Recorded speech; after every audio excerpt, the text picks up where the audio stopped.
হরে কৃষ্ণ। ইউটিউবের রাধা চ্যানেল গীতা পাঠ বাই সুন্দরানন্দ দাস, এই আমাদের খোঁজ করার ঠিকানা।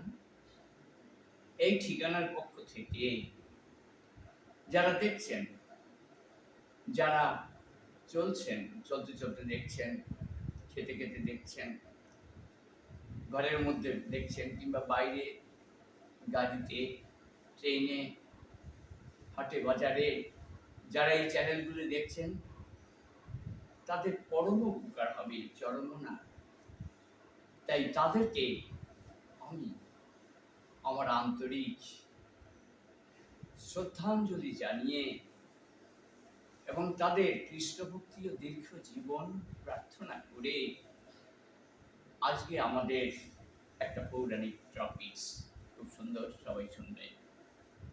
আজকের আলোচনা হচ্ছে যে দেবদেবতারা অনেক সময় ওষুধ দিয়ে বর দিয়ে বড় বিপদে পড়ে।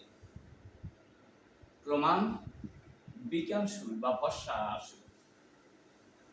কি করে শিব ঠাকুর বিপদে পড়লেন, এইবার বিস্তারিত সংক্ষিপ্ত কিছু আলোচনা শুনুন। হরে কৃষ্ণ। ওম অজ্ঞানতিমিরান্ধস্য জ্ঞানাঞ্জনশলাকয়া চক্ষুরুমিলিতং येन তস্मै শ্রীগুরবে নমঃ। হরের নাম হরের নামৈব কেবলম নাস্তেব নাস্তেব নাস্তেব গতিরন্যথা। হরে কৃষ্ণ। আজকে মহাদেব বা শিব ঠাকুর বলা মহেশ্বর যাই বলুন, তিনি বিপদে পড়েছিলেন বিকাশুরকে বর দিয়ে।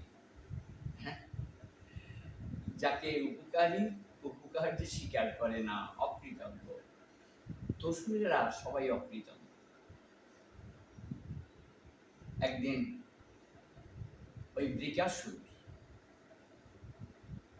ভীষণভাবে শিব ঠাকুরকে সন্তুষ্ট করার জন্য এক পায়ে ঊর্ধ্বমুখে দাঁড়িয়ে সাধনা করছেন। ওম নমঃ শিবায়, ওম নমঃ শিবায়, ওম নমঃ শিবায়, এমনি করে প্রার্থনা করছেন। কিন্তু এই ভজন সাধন করার পরে যখন শিব ঠাকুর এলেন না, তখন উনি একটা যজ্ঞবেদী করে উনি আরো প্রতিজ্ঞ হয়ে কৃষ্ণ সাধন শুরু করলেন। উনি কি করলেন? সেই যজ্ঞবেদীতে দুই হাত, দুই পা, চক্ষু, কর্ণ ইত্যাদি ইত্যাদি আহুতি দিলেন, আহুতি দিচ্ছেন, খুব প্যাথেটিক। তারপরে যখন দেখছেন শিব ঠাকুর আসছেন না, তখন আরো দৃঢ় প্রতিজ্ঞ হয়ে উনি কি করছেন, যে ঠাকুর তুমি আসলে না, তাহলে এবার আমি আমার নিজের গলা কেটে আমি আহুতি দেব। তো উনি কি করছেন, উনি তরবারি দিয়ে নিজের গলাকে কোপ দেবেন। ঠিক টুইঙ্কলিং অফ অ্যান আইস, ঠিক সেই সময় বলা মহেশ্বর এসে ওর হাতটা খপ করে ধরলেন, ধরে বলছেন, বিকাশু বিকাশু। হ্যাঁ, তখন উনি দেখে চক্ষু খুলছেন, যে ঠাকুর এসেছো ঠাকুর, তাই এসেছো, আমাকে বর দাও। বলছি, কি বর তোমার প্রার্থনীয়, বলো বিকাশুন আমার কাছে। তখন বলছে, ঠাকুর আমার এই একটি প্রার্থনা, যে আমি যার মাথায় আমি হাত দেব, সে তৎক্ষণাৎ ভস্ম হয়ে যাবে, পুড়ে ছাই হয়ে যাবে, তুমি আমাকে এই বর দাও। বলা মহেশ্বর কি করলেন, কিছু না বুঝে সুঝে তথাস্তু বলে দিলেন। তাই দুষ্টের সাধনার অভাব নেই। ও সাধনা ভজন করছেন, হ্যাঁ, ওই দেবতাকে দিয়ে দেবতারে মারবেন। ওর ইচ্ছে ছিল অন্য, ভিন্ন, ঘৃণ্য। তখন উনি বললেন অট্টহাসি এসে, বলি ঠাকুর, বর তো দিলে, তা বর সত্যি কিনা আমি পরীক্ষা করতে চাই। আমি তোমার মাথায় হাত দিয়ে পরীক্ষা করতে চাই যে এটা সত্যি কিনা।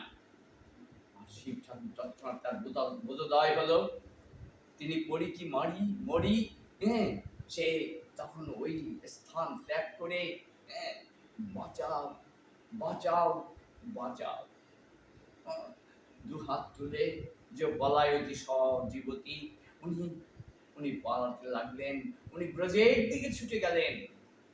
এইভাবে ডাকতে ডাকতে দু হাত তুলে, বাঁচাও বাঁচাও ঠাকুর হে মধুসূদন, হে কৃষ্ণ দয়াময়, আমাকে রক্ষা করো, ত্রাহি মাম, বিকাশুরের হাত থেকে আমাকে রক্ষা করো।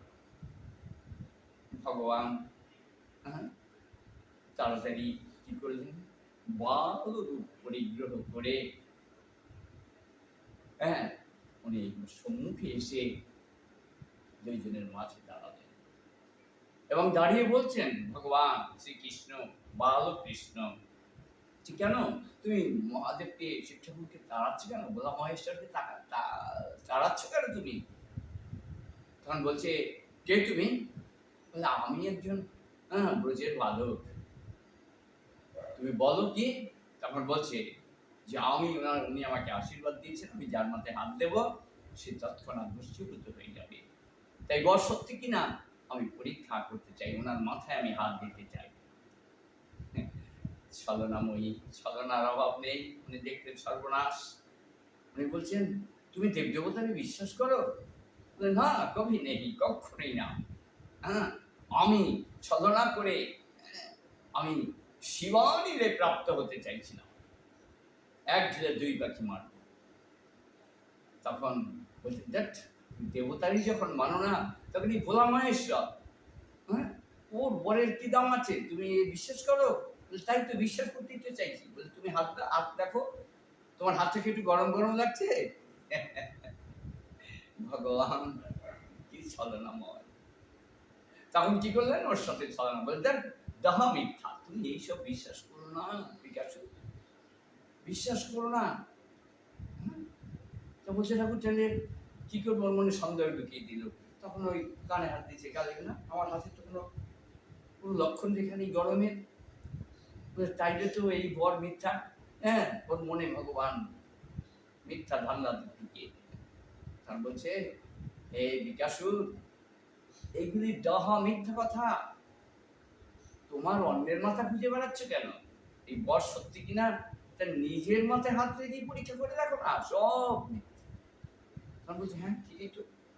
এবার চট করে দাঁড়িয়ে গরম চোখে শিব ঠাকুরের দিকে তাকিয়ে দাঁড়িয়েছে, ঠাকুর, এই শিব ঠাকুর ভোলা মহেশ্বর, যদি তোমার বর সত্যি না হয় তাহলে আমি তোমাকে কিন্তু ছাড়বো না। এই বলেই উনি কি করলেন, উনি ওনার নিজের মাথায় নিজে হাত দিয়ে পরীক্ষা করছে। যেই না পরীক্ষা, অন্বেষী 25,000 ইলেকট্রিক চুল্লি মুহূর্তের মধ্যে পুড়ে ভস্ম হয়ে গেল। আর শিব ঠাকুর ভগবানের কাছে নত জানু হয়ে বলছে, ঠাকুর, তুমি আমাকে বাঁচালে, ঠাকুর, তুমি আমাকে বাঁচালে, আমাকে অসুরের হাত থেকে তুমি আমায় রক্ষা করলে।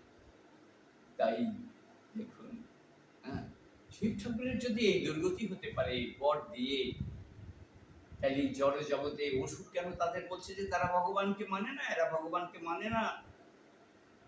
তখন আমাদের বুঝতে হবে যে এদের অসুর বলা হয়েছে শুধুমাত্র ভগবানকে মানে না, তারা পুণ্য করছে দেবদেবতার সেবা করে, আর তার ফলশ্রুতি কি হচ্ছে, তারা শূন্য হয়ে যাচ্ছে।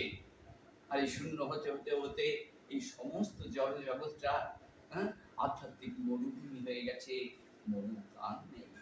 তাই সেই মরুদ্যান করার জন্য সবাইকে ভক্তি মার্গে নিয়ে আসার জন্য এটা আপনার কর্ম। মানব জীবনের সর্বশ্রেষ্ঠ কর্ম হচ্ছে ভগবানের প্রচার করা।